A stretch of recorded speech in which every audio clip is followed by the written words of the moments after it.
Right now, we are calling the Quebec government to find a solution to provide funding for the intervention space. Advocates fighting for women and children suffering from intimate partner violence are calling out the Quebec government for inconsistencies they say are delaying the construction of building second-stage shelter home projects. We are talking of 11 projects in 5 regions of Quebec who do not have, that is very important, they do not have a second-stage shelter, so there's a lack of services. On Tuesday, members of the Alliance MH2, SOS Domestic Violence, and Coalition of Homes for Women Victims of Domestic Violence held a press conference claiming provincial government inconsistencies, as well as administrative delays, are threatening the creation of 200 shelter spaces. We are not social housing, we are shelter, and we need to provide intervention in intervention spaces. And right now, the cost of spaces for intervention are not covered.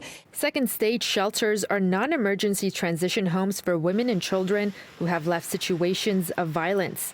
The group says more than $22 million in intervention spaces are without any guarantee of government funding, despite Quebec vowing in 2021 to help develop these.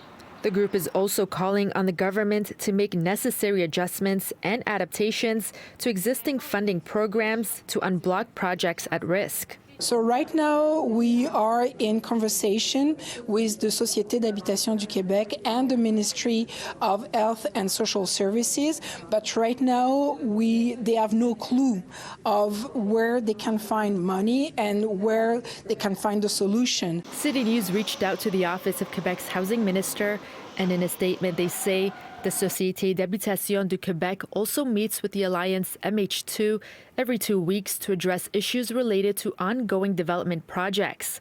It is important for us to respond to the needs of organizations with greater flexibility and agility.